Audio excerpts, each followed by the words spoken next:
आप सभी को नमन है।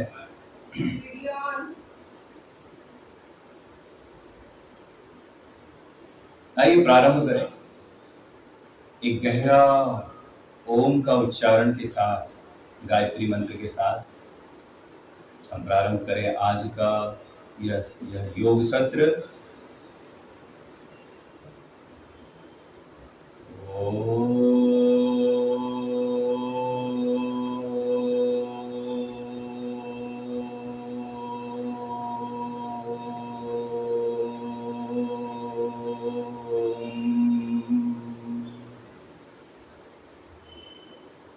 ॐ भूर्भुवः स्वः तत्सवितुर्वरेण्यं भर्गो देवस्य धीमहि धियो यो नः प्रचोदयात्। ॐ शान्तिः शान्तिः शांति। आइए प्रारंभ कर लीजिए भस्त्रिका प्राणायाम।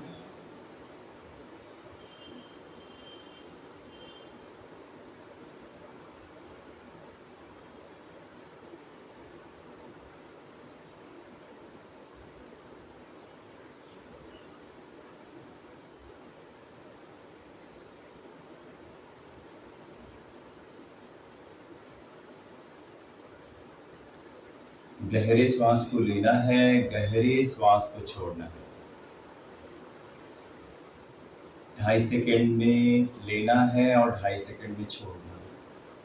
सबसे आसान पूरे योग में यह भस्त्रिका प्राणायाम।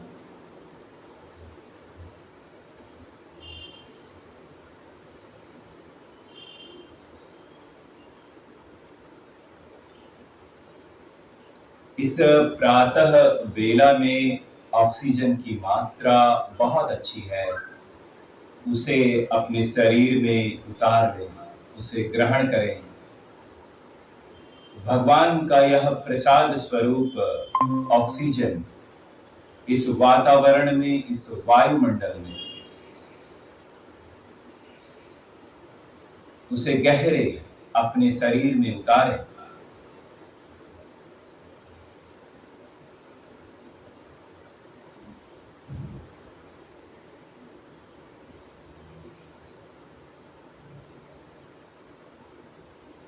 उस ऑक्सीजन को भगवान की दी हुई प्रसाद के स्वरूप आप ग्रहण करें।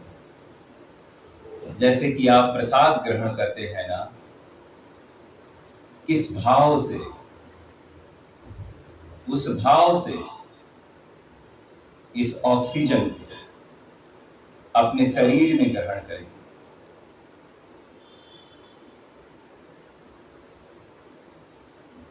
जैसे वह प्रसाद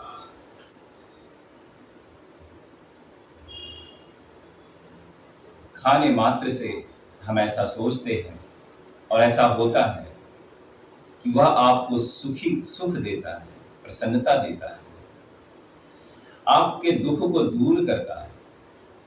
उसी प्रकार यह ऑक्सीजन प्रसाद स्वरूप प्रकृति के द्वारा, भगवान के द्वारा दिया गया प्रसाद है और इसे अपने शरीर में ग्रहण करने से आपके सारे दुख मिट जाएंगे।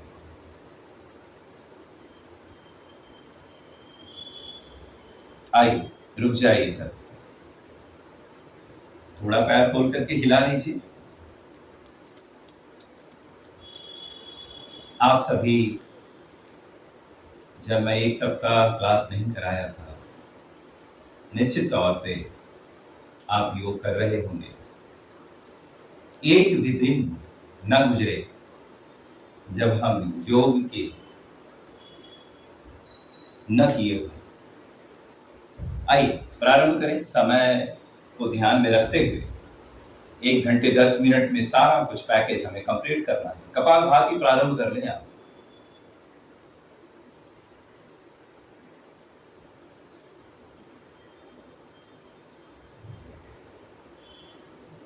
बलपूर्वक श्वास को छोड़ रहे हैं, बलपूर्वक श्वास को छोड़ रहे हैं। पेट में एक झटका लगा है और उसी समय आपकी श्वास बाहर आ रही। देखिए, मैंने कहा और आपने प्रारंभ कर लिया, मुझे तो बताना है आपको, तो मैं इसमें आपको बता रहा हूं, लेकिन आप कपालभाति कर रहे हैं। देखिए, करने से ही लाभ होगा। अगर आप जैसा मैं निर्देशित करता हूं वैसा आप करते जाएं, फिर देखिए कि जीवन न परिवर्तित हो जाए तो कहिएगा। योग में ऐसा ही होता है। तो जो बीपी के पेशेंट हैं, हार्ट के ब्लॉकेज हैं, हार्ट की समस्या है, या फिर आपको आईबीएस है, कोलाइटिस है, आंव संघनन बनती हो, तो आप इसे मध्यम गति से करेंगे। और माताएं बहनें ड्यूरिंग मेंस्ट्रुएशन, मासिक धर्म के समय, इसे कपालभाति को नहीं करेंगे।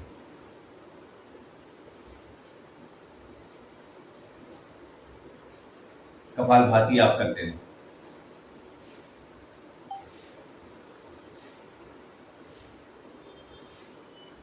कपालभाति आप करते हैं।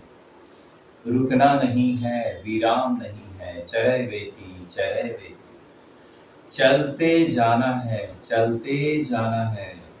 रुकना क्यों है? आलस्य नहीं, प्रमाद नहीं। भोर में उठ जाने वाले आप लोग निश्चित तौर पे आप आलसी नहीं है।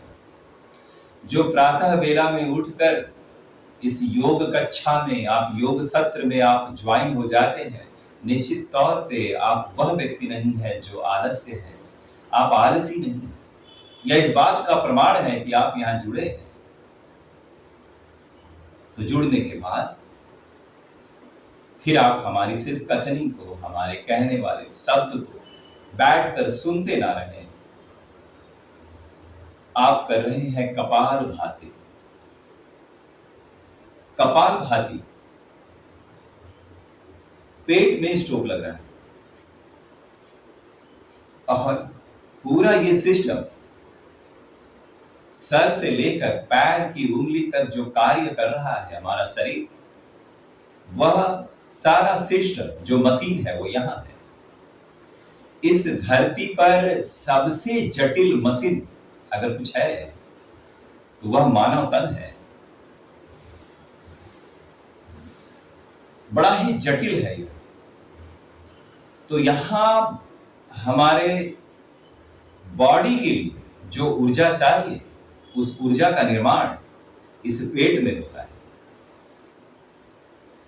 आप जो भोजन खाते हैं उससे उसका पाचन सही तरीके से अगर हो तो वह आपके पेट के अंदर होता है, और यह पाचन अगर सही तरीके से ना हो तो आप कितना भी अच्छे प्रकार के भोजन आप खा लें, आपके शरीर में वह लगेगा नहीं। और जब यह आपका पेट ही खराब हो गया, या छोटी सी एक बीमारी है आपको कब्जियत की, अभी शुरुआती दौर है, यह आपके सब बीमारियों को जन्म दे देगा। तो आप कर रहे हैं कपालभाति। आप जरा ध्यान से देखिए कि जो स्ट्रोक आप पेट में लगा रहे हैं,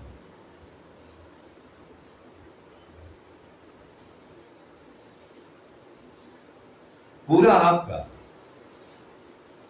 आपका पूरा सिस्टम में liver, gall bladder, pancreas, kidney, छोटी आंत, बड़ी आंत, उन सब को, जितने भी आपके ऑर्गन सिस्टम हैं, उन सब को यह एक्टिवेट कर रहा है। व्यायाम, एक्सरसाइज। अच्छा, एक्सरसाइज क्या है? अगर हम व्यायाम के बारे में बात करें तो उसे क्या, अगर हम परिभाषित करें तो कैसे कर सकते हैं? अपने बॉडी के पार्ट्स को एक निश्चित समय अंतराल पर मूवमेंट करना ही एक्सरसाइज है या व्यायाम। जैसे अगर मैं कहूं कि इस उंगली के लिए क्या व्यायाम हो सकता है, तो निश्चित तौर पे आप कहेंगे कि ऐसे ऐसे। बस इसे इस तरह अगर हम एक समय तक इसे मूवमेंट कर रहा हूं तो ये इसके लिए एक्सरसाइज है। इसी तरह से पूरे पेट के लिए यह कपालभाति एक एक्सरसाइज है। आप देखिए तो सही, 1 सेकंड के एक स्ट्रोक पे आप 10 मिनट इसे एक गति दे रहे हैं। तो क्या हो रहा है, इसका एक बहुत ही सुंदर तरीके से एक्सरसाइज हो रहा है। जो भी ऑर्गन सिस्टम अनएक्टिव हो गया है, अब एक्टिव नहीं है। आपके पेनक्रियास से इंसुलिन नहीं निकल रहा है, आपका पाचन, आपका डाइजेशन सिस्टम ठीक से काम नहीं कर रहा है, आपकी किडनी अच्छी तरीके से काम नहीं कर रही है। इन सब का क्या हो रहा है, एक्सरसाइज हो रहा है। और जब किसी भी बॉडी के पार्ट्स को एक्सरसाइज करवाया जाता है तो क्या होता है, वो एक्टिव होने लगता है, वो धीरे धीरे ठीक होने लगता है। और यही काम इस वक्त कपालभाति आपके पेट के लिए कर रहा है। और पेट से ही सारी बीमारियां होती हैं। तो आपकी अभी अभी 90% बीमारियां शरीर की दूर हो रही हैं। ये है कपालभाति। करते रहे कपालभाति।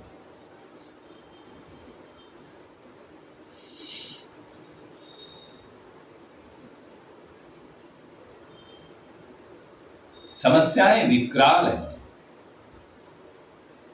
जो स्वस्थ हैं, आप योग से जुड़े हैं, निश्चित तौर पे आप हमेशा स्वस्थ रहेंगे। भगवान की आशीर्वाद आप पर बना रहेगा। योग की शरण में आ गए, फिर चिंता नहीं, परवाह नहीं। कुछ तकलीफें हैं भी, तो जो बॉडी के जिस पार्ट में तकलीफ है उसे वहीं रहने दीजिए। उस तकलीफ को यहां मत लाइए। बात थोड़ा समझिए। सर के अंदर चिंता में मत डालिए।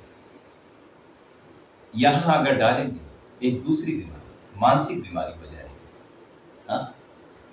जब कब्जियत काफी लंबे समय तक हो और आप डॉक्टर के पास जाएं, तो जानते हैं वो कब्जियत को दूर करने के साथ ही साथ आपको मानसिक तौर पे कुछ दवाइयां भी देता है, क्योंकि वह मानता है कि आप इसको अपने दिमाग से बहुत आपने कुरेदा है और वह बीमारी और बड़ा हो जाता है। निश्चित तौर पर वह बीमारी एक है, लेकिन अगर आप यहां लेकर आ जाते हैं तो वह बीमारी बड़ी हो जाती है। रहने दीजिए जो बीमारी जहां है, रहने दीजिए वो। योग में आ गए हैं तो योग ही उसे ठीक करेगा, लेकिन यहां आप दर्द होने मत दीजिए। यह आपके ऊपर है, आपकी सोच। दवाई खा रहे हैं, योग कर रहे हैं, ठीक होगा ना, फिर चिंता क्या, काम में लगे रहे। थोड़ा दर्द है, कोई बात नहीं, और आप ऐसा करते हैं, करते रहे आप कपालभाति।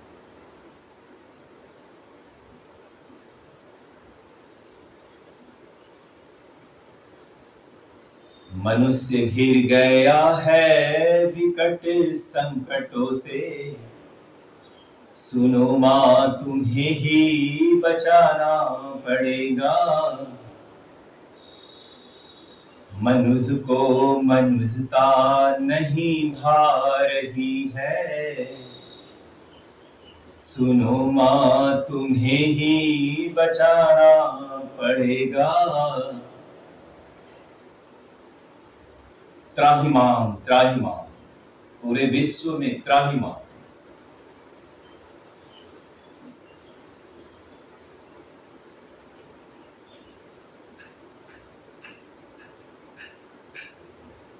योग, पतंजलि योग ऋषि के द्वारा रचित जो पुस्तक है, उसका जो हिंदी रूपांतरण मैंने स्वामी रामदेव जी की पुस्तक पढ़ी। वो कहते हैं कि पूरे विश्व का कल्याण हो सकता है, लोग योग में आ जाएं। यह जो युद्ध भी चल रहा है ना तमाम जगह, वह भी समाप्त हो सकता है। और योग की शरण में आ जाए तो आपके घर के कलह भी दूर हो जाएंगे। शांति केवल आपके शरीर में नहीं, आपके केवल स्वास्थ्य में नहीं, क्या केवल आपके स्वस्थ हो जाने से मात्र से आप सुख पाएंगे क्या? आपके घर में कलह है, बेटा आपकी बात नहीं सुनता है, बेटी कहीं और जा रही है, बहू आपकी बात नहीं सुन रही है, यह समस्या है। तो इन सब का समाधान भी योग में है। शायद किसी के लिए कुछ नई बात हो इसमें। आइए रुक जाइए सभी। तो योग, आप जिम जाएं तो केवल शरीर बनेगा, लेकिन आपके घर के कलह दूर नहीं होंगे। जिम जाए, मैं बुरा नहीं कहता हूं, कभी जिम जाए, लेकिन योग के साथ जाए। पहले योग करें, उसके बाद जिम में जाए।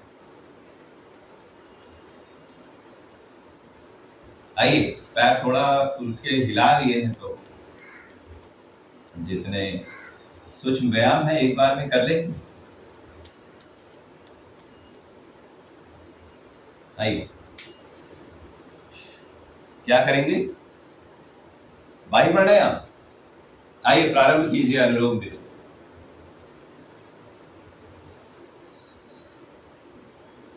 अनुलोम विलोम सीक्वेंस आप इधर उधर कर सकते हैं, कोई बात नहीं। कपालभाति के साथ अनुलोम विलोम को मिक्स कर सकते हैं। 5 मिनट कपालभाति, 5 मिनट अनुलोम विलोम। वायु प्राणायाम के बाद अनुलोम विलोम प्राणायाम।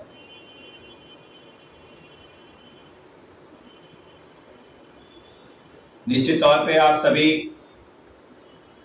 हमारे साथ चलने वाले पुराने साधक हैं। कोई नए साधक हो और अनुलोम विलोम ना समझ में आता हो तो आप हमें बताएं, तो मैं आपको बताऊंगा।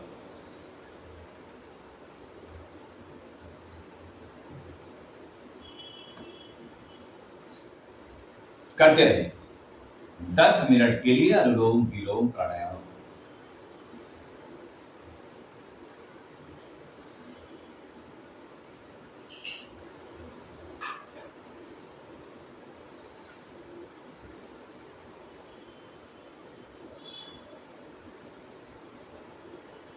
मैं कह रहा था कि योग से शरीर और मन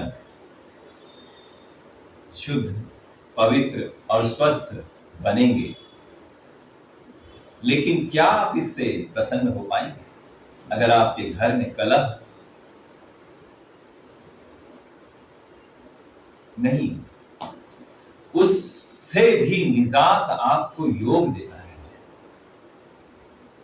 और अभी इसकी चर्चा मैं नहीं करूंगा, आप योग में चलें, बहुत लंबी चर्चा है। मैंने कहा कि योग में मेरी इन सब बातों को आप ध्यान से सुने।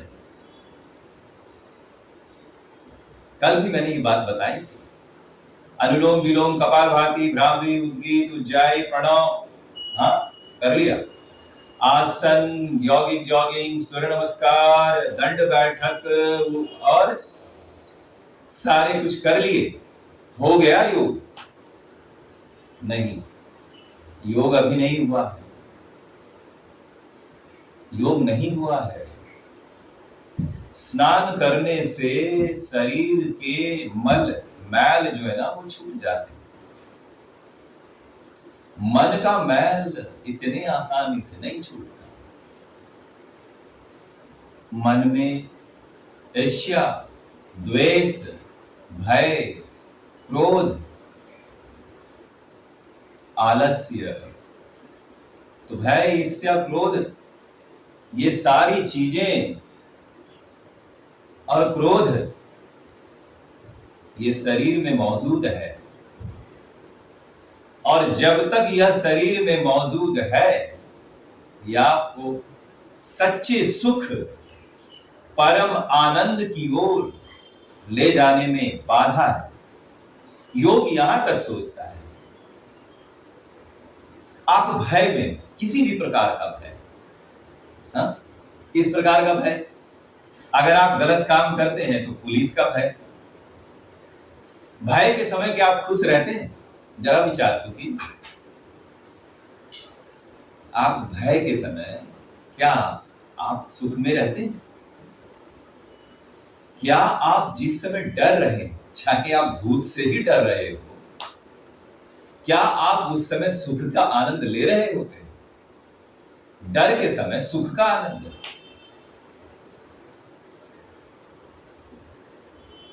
मौत का भय, एक एज के बाद फिर मौत का भय, उस भय से भी क्या आप आनंदित हो सकते हैं?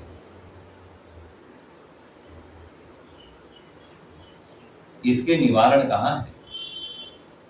ईर्ष्या, द्वेष, अहंकार बड़ा छोटा है, इतनी बारीक है कि इसे आपके शरीर में मौजूद, अरे हर व्यक्ति कहता मैं घमंडी नहीं हूं, मैं अहंकारी नहीं हूं। मैं ये नहीं कहता हूं कि आप अहंकारी हैं, जरा बात को हमारी समझिएगा। मैं भी इन तमाम चीज जो दोष हमने बताए हैं, ये मन के दोष है, इसे चित्त वृत्ति कहते हैं। चित्त, चित्त माने मन, वृत्ति माने दोष, यह मन के दोष है। मैं भी इससे पूरी तरह से निजात नहीं पाया।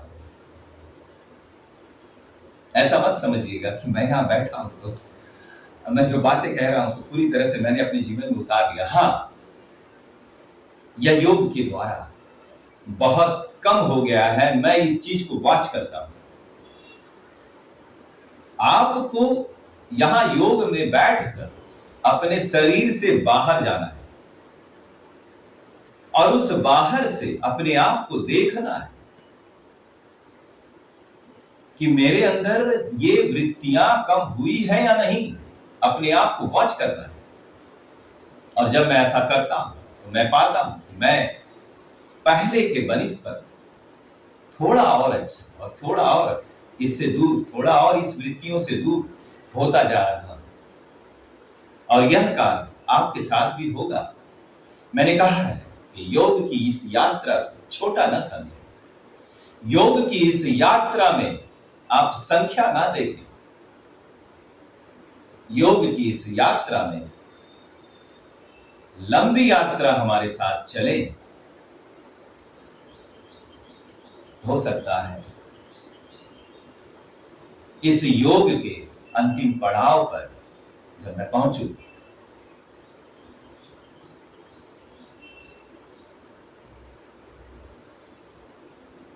जहां उसके आगे मुझे भी ना आता हो।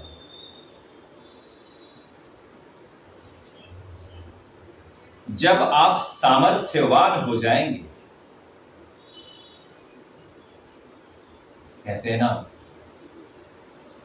कि कृपा तो प्रभु की हर पल हम सब के ऊपर है, लेकिन क्या आप कृपा का अनुभव करने के लायक हैं?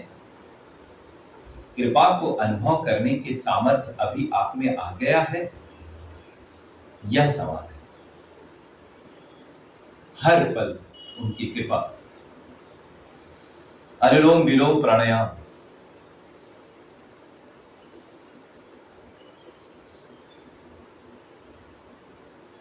देखिए थोड़ी समय की अधिकता के साथ मैं समय इस कारण से मैंने योग में प्राणायाम और मेडिटेशन को साथ में ऑनलाइन किया है, जो 6:50 से 7:30 बजे तक यह चलेगा।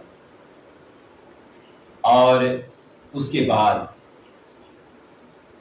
हमने आपको वीडियो का लिंक आज सुबह एक वीडियो का लिंक दिव्य योग ग्रुप में डाला है, जो YouTube के वीडियो है। उसमें आसन, यौगिक और सूर्य नमस्कार है। आप निश्चित तौर पे मेरा यह कहना मानेंगे, मेरे इस समय को थोड़ा सा आप बचाएंगे। मैं तो सुबह ही उठ करके योग कर लेता हूँ, फिर आपके साथ मैं जुड़ता हूँ। तो मैं थोड़ा अपना टाइम मैनेजमेंट कर रहा हूँ, इसलिए वहां के बाद मैं लाइव आपके साथ नहीं रहकर, आप उस लिंक पे जा करके निश्चित तौर पे अवश्य आप उस लिंक में जाएंगे और वहां से अपने आगे का सेशन चालू कर लेंगे। आप ऐसा अवश्य करेंगे। ऐसा नहीं कि यहाँ आप मेरे साथ लाइव हैं और फिर छोड़ दिया, ऐसा मत कीजिएगा। हाँ, वो सेशन प्रत्येक दिन वही रहेगा, उसमें कुछ नया है। लेकिन जो भी चीजें हैं उसमें डाली हुई है, पुराने ही वीडियो है, आपने देखा भी है। किस में कमर दर्द में कौन सा करना है, कौन सा नहीं करना है, किस बीमारी में कौन से आसन है, वो सारी चीजें मैंने उसमें बताई है। और ऐसे भी आप जानते भी हैं, जो भी पुराने लोग हैं हमारे साथ जो जुड़े, तो इस चीज में आप हमारा सहयोग करेंगे। आप इस चीज में हमारा सहयोग करेंगे। आप निश्चित तौर पे उस वीडियो में जाएंगे और वहां थोड़ी सी साउंड की सिस्टम की थोड़ी दिक्कत भी हो सकती है, जिसे मैं धीरे धीरे ठीक करूंगा। अगर आप इसे अपने स्मार्ट टीवी से अगर आप जोड़ लेते हैं तो साउंड की और देखने की दिक्कत नहीं होगी। करते रहें आप अनुलोम विलोम प्राणायाम। आइए रुक जाइए सर। तो यहाँ पे सूक्ष्म व्यायाम के बाद आइए सूक्ष्म व्यायाम, पैरों को मैक्सिमम गोलाई। अब देखिए प्राणायाम तो अच्छा से किया, लेकिन अब आप सूक्ष्म व्यायाम पे ध्यान नहीं दे रहे। ऐसा मत कीजिए, इसे पूरी गोलाई मैक्सिमम गोलाई में 10 बार एक दिशा में, 10 बार एक और दिशा में, फिर आगे और पीछे 1 2 3 4 5 6 7 8 9 10 हो गया। उंगलियों को हिलाए। सारे हमारे टॉक्सिन्स हमारे बॉडी में जॉइंट्स में जाकर के बैठते हैं, कहीं मत बैठने दीजिए। पैर की उंगलियां हिला ली है, तो अब ये जान के मांसपेशियों को हिलाएंगे तो ये घुटने की जो चक्री है ना, ये हिलेगा। इसे कर लीजिए। देखिए आर्थराइटिस पेशेंट को सूक्ष्म व्यायाम ज्यादा करना है और उनकी सारी जकड़न और सारे दर्द दूर होंगे। आइए, तो अभी यहाँ पे ग्राइंडिंग कर लेंगे। तो कमर का दर्द है तो आगे नहीं झुकेंगे, हर्निया है तो पीछे नहीं झुकेंगे, और बीपी के पेशेंट, हार्ट के पेशेंट मध्यम गति से करेंगे।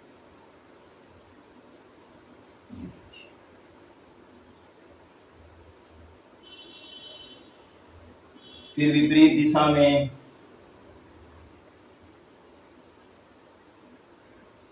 थोड़ा पीछे भी ऐसे, और हाथ को फोल्ड नहीं करेंगे, हाथ सीधा।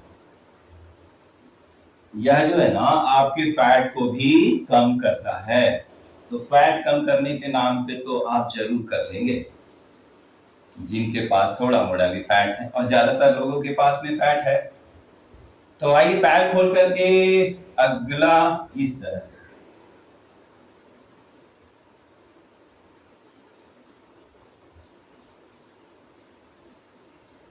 करें इसको सभी।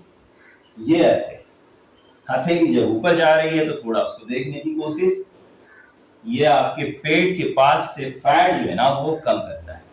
अच्छा, शरीर में बहुत समस्या है तो आप इस तरह से कर सकते हैं। अब इसी की संख्या आप 50 से 100 बार कर लीजिए। आप उछल कूद नहीं कर पा रहे हैं तो आइए पैरों के लिए श्वास को छोड़ते हुए फिर ये श्वास लेते हुए, ऐसा ही ये हिप जॉइंट के लिए। देखिए बैठे ही बैठे आपके सभी जॉइंट्स के मूवमेंट किया जा सकता है। इच्छा हो, लगन हो, चाहत हो, ऊर्जा, आपका उत्साह हर कार्य में बनी रहे। योग कर रहे हैं और योग तो कर रहे हैं, लेकिन आप मूर्छित हैं, आप बस कर रहे हैं नहीं, आपकी उत्साह बनी रहनी चाहिए। हर कार्य में आपका उत्साह, यह निरस्ता आपको बीमार करता है। आइए, ये हो गया। तो हाथों के जो सूक्ष्म व्यायाम है उसे करें। उंगलियां इस तरह से टाइटली 5 6 7 8 9 10, ठीक है। मुट्ठियां बंद करें। 1 2 3 4 5 6 7 9 10। फिर 1 2 3 4 5 6 7 8 9 10 एंटी क्लॉकवाइज 1 2 3 4 5 6 7 8 9 10। ठीक है, और कर ले यहाँ पे 1 2 3 4 5 6 7 8 9 10। ये हो गया। आइए 1 2 3 4 5 6 7 8 9 10। 1 2 3। देखिए इसमें क्या कर रहे हैं, श्वास भरा श्वास छोड़ा।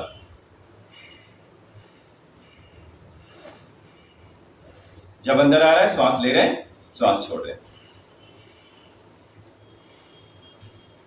आइए हाथों को इस तरह से पकड़िए और ये श्वास भरते हुए एक तरफ खींचिए अपने सर के पीछे से, फिर दूसरी ओर, और ये श्वास छोड़ते हुए वापस 2-2 बार कर लीजिए।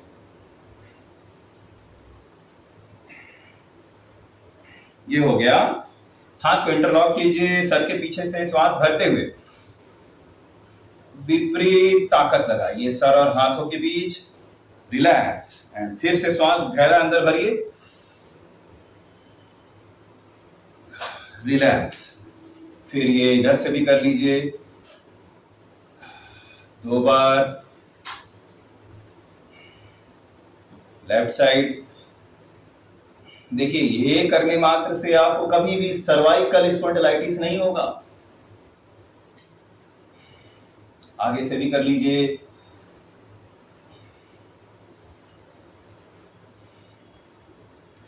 आइए गर्दन को मूवमेंट भी कर सकते हैं यहाँ पे, तो गर्दन का मूवमेंट हम चालन क्रिया में वहां कर लीजिएगा। तो आइए यहाँ हम प्रारंभ करेंगे। क्या रह गया हमारा, बाह्य प्राणायाम। बाह्य प्राणायाम और उज्जाई जो पुरानी है, प्रारंभ कर लीजिए आप सभी। तो बाह्य प्राणायाम कैसे करते हैं, सभी लोग प्रारंभ कर लिए। मेरा इंतजार ना करें, बाह्य प्राणायाम आपने प्रारंभ कर लिया है। और इस समय मेरे हिसाब से ना करें, अपने श्वास कितनी गति है उसके हिसाब से आप 3 से 5 बार यहां करें। आप सभी को पता है उसके क्या फायदे हैं। आइए बाह्य प्राणायाम। गहरा श्वास लिया, गहरे श्वास को छोड़कर बाहर ही रोक दिया और फिर पेट को और नाभि के नीचे वाले पार्ट को खींचा और खींच के रखा। ध्यान इस बात का रखेंगे कि जो बीपी के पेशेंट हैं, जो हार्ट के पेशेंट हैं, जिन्हें अस्थमा है, वह श्वास को ज्यादा देर तक होल्ड नहीं करें। 5 सेकंड होल्ड करें, 7 सेकंड होल्ड करें एंड वापस। आइए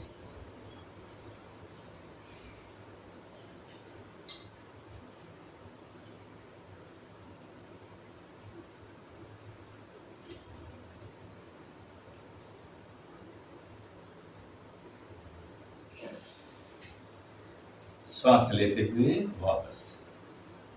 एक बार और करें सभी लोग, कम से कम 3 से 5 बार मैं बोला हूं, आप प्रारंभ रहें, आप करते रहें, आप करते रहें बाह्य प्राणायाम। देखिए बाह्य प्राणायाम आप करते रहें, मैं इसके थोड़े से लाभ बताऊंगा। जो ऊर्जा है, शरीर की जो ऊर्जा बनी हुई है, जो एक ऊर्जा आपने भोजन लिया अभी बन रहा, लेकिन एक ऊर्जा जो बनी है हमारे बॉडी में है, उस ऊर्जा का क्षय, नुकसान यहां से नीचे की ओर जाता है तो वहां से ऊर्जा का नुकसान होता है। हम ऊर्जा को ऊपर की ओर खींचते हैं कि वह वहां से नीचे से चला नहीं जाए, नुकसान नहीं हो जाए, क्षय नहीं हो जाए। तो ऊर्जा को, यह बाह्य प्राणायाम ऊपर की ओर, आपके शरीर के ऊपर की ओर वो ले जाता है, ऊर्ध्वगामी बनाता है। और फिर यह ऊर्जा जो क्षय, कुछ बॉडी के में कुछ ऊर्जाएं क्षय हो जाती है, वह ऊर्जा क्षय नहीं होती, वह ऊर्जा भी आपके बॉडी में रुका रहता है और वह ऊर्जा फिर आपके लिए काम करता है। ये है बाह्य प्राणायाम। वैसे ये लेडीज के लिए जिनका एक एज के बाद यूट्रस जैसे बाहर हो जाता है, उसके लिए फिर एक ही उपाय होते हैं, ऑपरेशन। लेकिन अगर आप बाह्य प्राणायाम का उनको अभ्यास करवाएं 11 बार, जिनको पाइल्स है, फिस्टुला है, तो पाइल्स के जो मस्से फूले हुए हैं वो आपका मस्सा फूला हुआ ठीक हो जाता है। यह बाह्य प्राणायाम से होता है। आइए अगला उज्जाई प्राणायाम आप करेंगे सभी।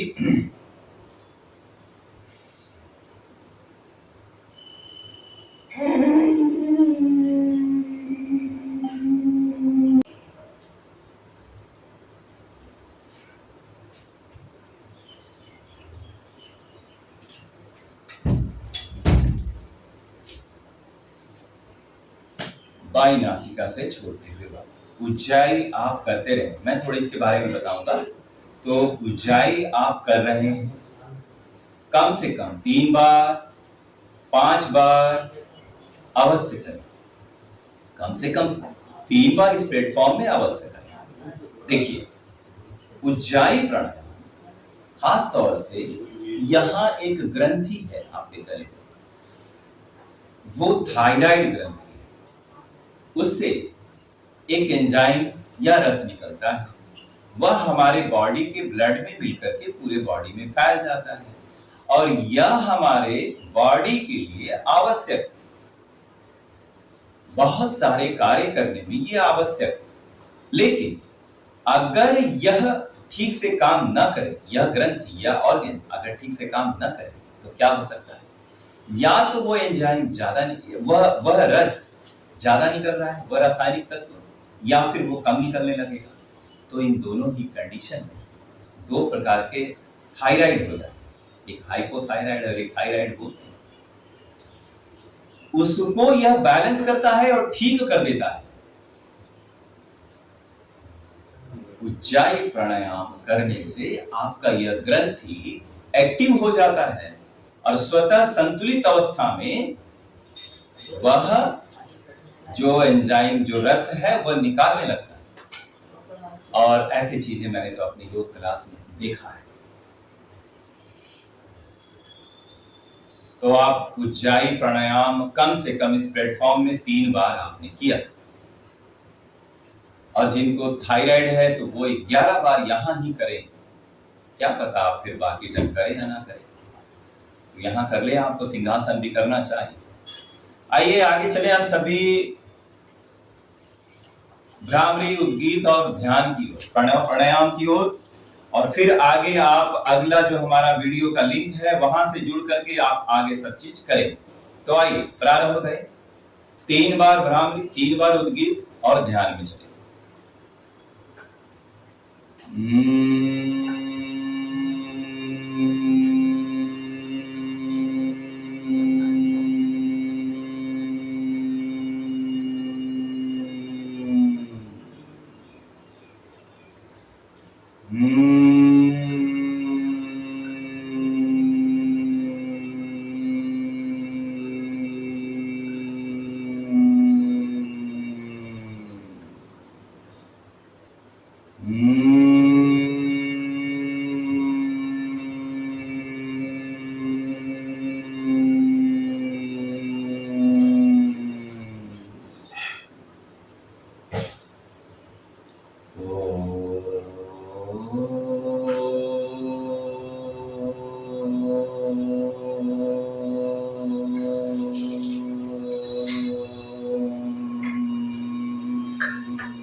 आंख बंद, मन सहज, प्रसन्नचित मुद्रा, मंद मंद मुस्कुराते हुए अपने चेहरे को थोड़ा ऊपर की ओर ऐसा करें तो आपका ध्यान स्वतः ही आपके आज्ञा चक्र पे होता है। उसे फोकस करने की कोशिश ना करें। आती जाती अपने श्वासों को के प्रति चेतन रहें।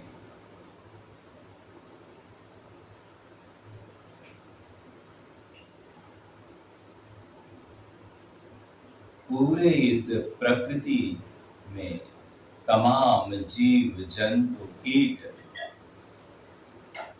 सबसे श्रेष्ठ कृति भगवान की मानव का यह तन,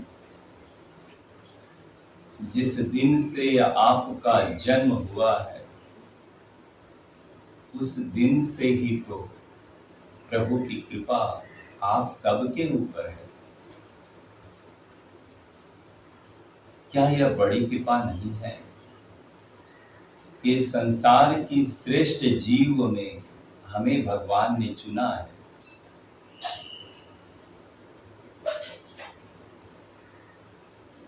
उस भगवान को, उस परम पिता परमेश्वर, उस ब्रह्मांडीय ऊर्जा सत सत नमन है।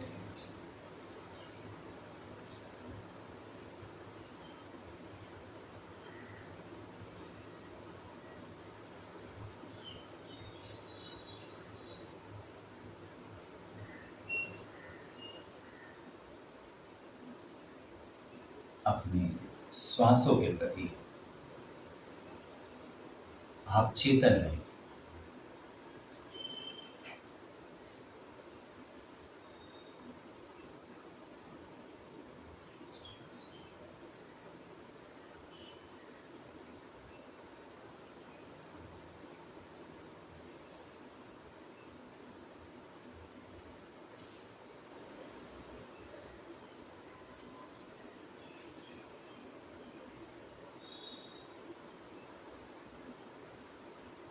अपने श्वासों के प्रति आप चेतन रहें।